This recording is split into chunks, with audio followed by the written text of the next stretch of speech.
in the Western Conference Finals. And Jaevon and I, we were both rooting for the Timberwolves last night as the game was going on at my little birthday shindig at Round Table Pizza. And Jaevon, do you remember what I said to you like right after tip-off in regard to the game? It's okay if you don't, but I have to bring it up to start. Okay, so the thing that I said is I'm rooting for the Timberwolves. I want to see the Timberwolves win, but I have a sneaky feeling that OKC is going to win tonight. And that was after I had already picked the Timberwolves to win.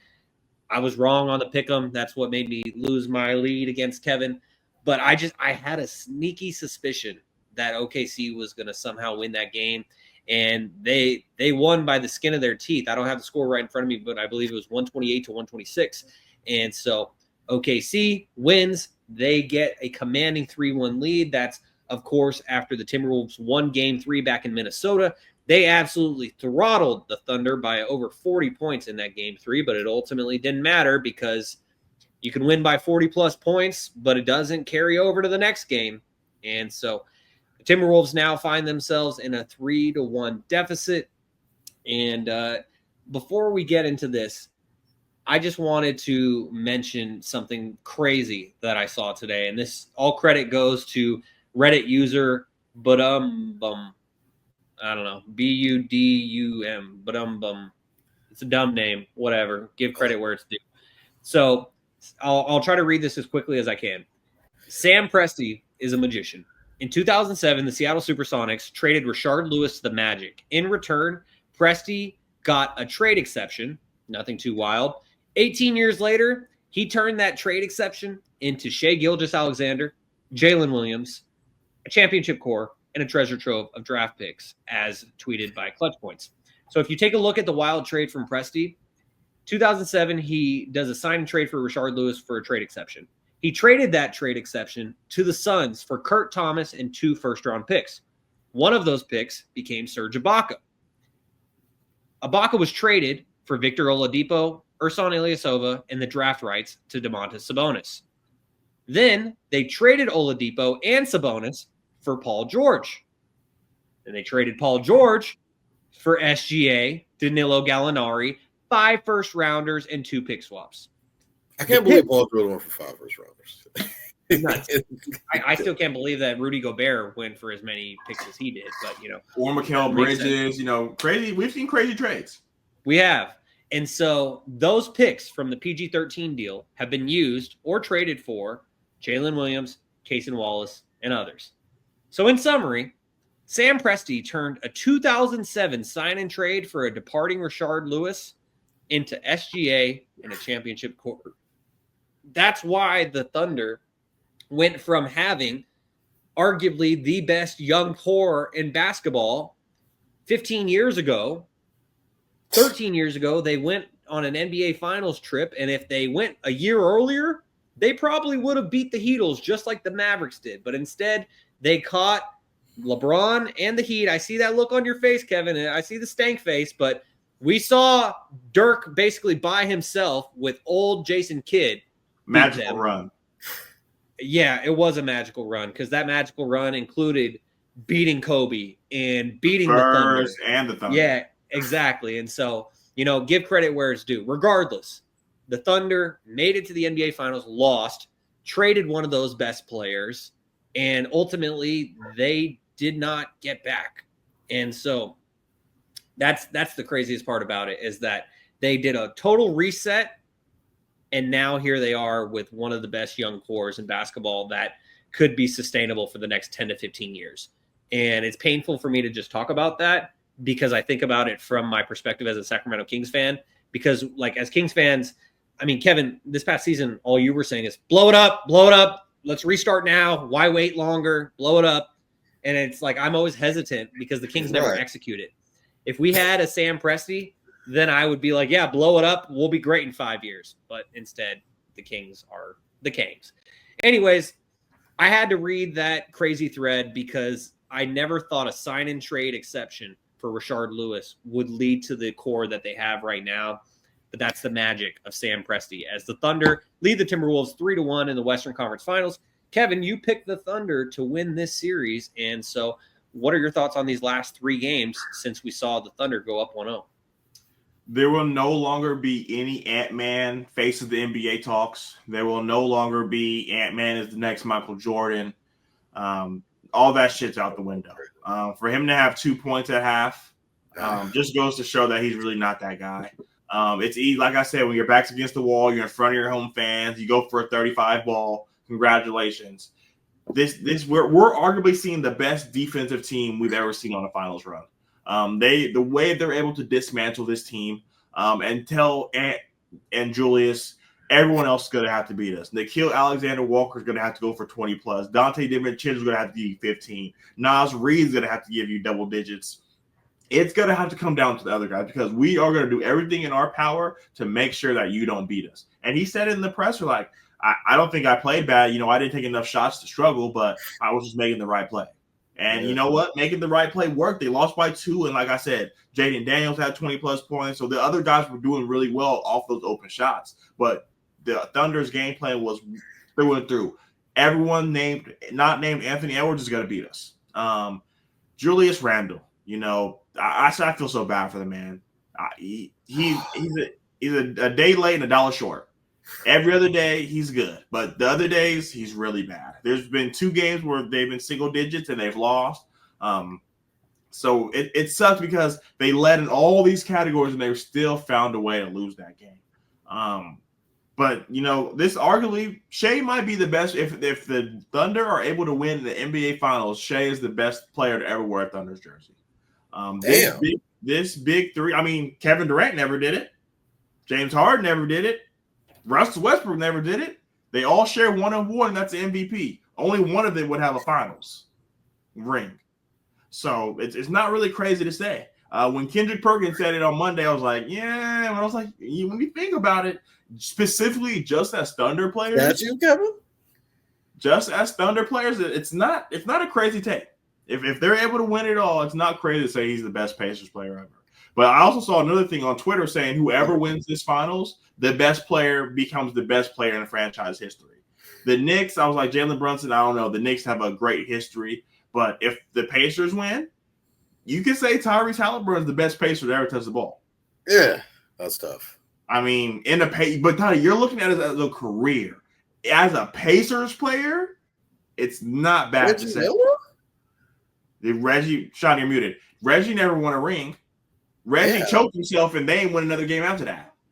Yeah, but what I was saying while I was muted is that, like, Reggie played his entire career for the Pacers. Yeah, he may not have gotten a ring, and I understand the gravity that a ring provides to an overall argument. That's why Charles Barkley is always disregarded. Even though he's one of the greatest power forwards of all time, he's never in that top 5 discussion for most people because he doesn't have a ring.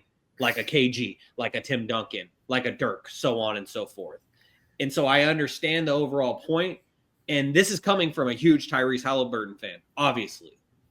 Even if he wins a ring this season, I don't feel like you can say that he's the greatest Pacer of all time right now.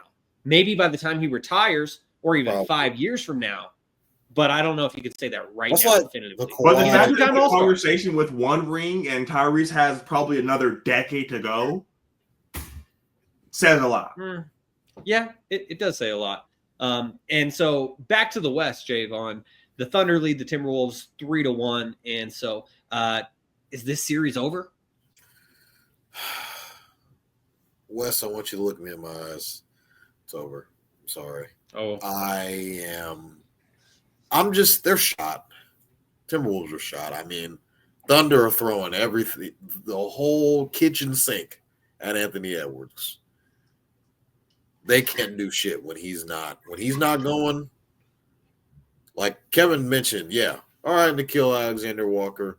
Terrence Shannon, I think he went out early in this game. He had a big game, what was it, 3? The game before. He had a really big game 3, and that was kind of like their spark plug. They won by 40. Okay, right on. Ant had a great game. Julius was shooting well. Everybody was playing good. Game 3 came along. Okay, you know what's crazy? OKC will get blown the fuck out. Like in the Denver series, they got blown out by like 30, 40 points. Came back, won the next game. This series, they got blown out by 40 points. Came back, won the next game. They're 15-3 on the season after a loss. So it's kind of like it doesn't matter how bad that they lose or the margin of victory for the other team when it's against OKC. They'll always come back and make adjustments. I'll always give Dagnall that respect. The OKC Big Three combined for 95 points. Shea had 40. J-Dub had 34. Chet had 21. Chet's been playing a little bit better. J-Dub's giving you 34 in a game. I don't see nobody beating OKC. You get, because I already know Shea's getting 30. J-Dub's going to get you 30. Oh, man. you could go ahead and mail that thing on down. Kevin's mentioned Shea being the best Thunder player ever. If he wins a ring, you can't just say get full confidence. Yeah, if he does win a ring, is he the best Thunder ever? That's gonna be tough because there's a couple of MVPs. Now I understand. He's got his own. He's got his own. They all got one. There's not one on the list with two. Yeah, and James Harden didn't win the MVP in Oklahoma City. So and Toddy, one other thing I want to add. One other thing I want to add too is like I feel like Shea being the greatest Thunder of all time is a lot closer than Halliburton being the greatest Pacer of all time. Does Shea get a statue if they win? Yes. Yeah. Because the thing that we were talking about a lot, the whole shebang. I think so. And Russ should get a statue. KD should get a statue. James probably won't. Serge Ibaka is more likely to get a statue than He's James Ring of Honor. Yeah, that's true. Very true. He's Ring of Honor, just like Nick Collison. That's another Ring of Honor guy. The guy who never left. But to the point though, is that last week we were talking about how this Final Four is so awesome because only the Knicks have ever won a championship in their franchise, and the most recent championship was back in 1973. Obviously, the Oklahoma City Thunder, formerly known as the Seattle Supersonics, they won the championship back in 1979. But as far as the Thunder franchise, they've never won a championship. Neither have the Pacers or the Timberwolves. And so if Shea is able to secure the first championship in Thunder history, or even the first title in 36 years for the Sonics/Thunder franchise, I think you could make a legitimate argument that he's the greatest Thunder player of all time. This is the new generation of all of the new players. Like this is from the LeBron. Steph and LeBron, how many times they play against each other in the finals? I mean, LeBron went to 10 straight. It was 4, LeBron right? went to 10 straight, so they played at least 4 or 5 times. They carried the NBA for like a solid 5 years. And then now it's kind of that's been dead for a while now. But I mean, they've individually been, kind of still been able to keep at it. But now it's kind of like there's the Ants, there's the Tatums, there's the Sheas, the Jokic's, there's the Halliburtons now. The Jaylen Browns. Okay, right on. You see the shift, and these are all of the young guys now, and this OKC team seems to be leading that charge as of right now, today, currently, because it seems like they're the most dominant team. And you're wondering who is kind of going to be the next dynasty. Because I was talking to Kevin about OKC, and I was like, I saw Gilbert Arenas say on one of his podcasts, he said that they have a team that they can't afford. And I was looking at it as, okay, Shea's going to get 400. That second max contract probably is going to go to J-Dub due to Chet being injured in a period of time during his rookie contract, kind of missing a year, not really been able to get out in the court as much. J-Dub made an all-NBA team. So he's going to be eligible for a type of Supermax. Yep. So you just read my mind. The money is going to start to get a little bit more crazy because you may be able to afford Chet on a more team-friendly deal because he didn't make an all-NBA team versus J-Dub is making an all-NBA team. Shea's winning MVP, so they're throwing empty checks at him. So Mako's throwing the money too. Yeah, he's trying to get in on it. So I think it's gonna get tricky coming down to it, because when all of their guys are up for contracts, and it has to come down to who would you rather keep if you had to pick one. It's not even a conversation. And now I'm starting to look at it a little bit like J-Dub is probably going to be the guy that they would pick when it comes down to it. But I think they want to try and keep that core together. I mean, 95 points combined last night, it was insane. And they're all under, 27, I would want to say. So camaraderie's there.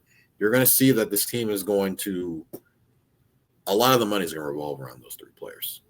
And we'll see how long it is for years to come going forward.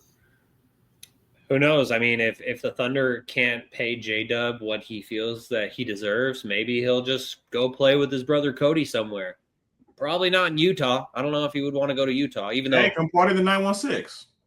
Hey, I like that. I know Cody Williams was like a prospect that the Kings were targeting out of Colorado, and then the Jazz got him. Now he's playing with my guy, the finisher, Lauri Markkanen, up in Utah. And so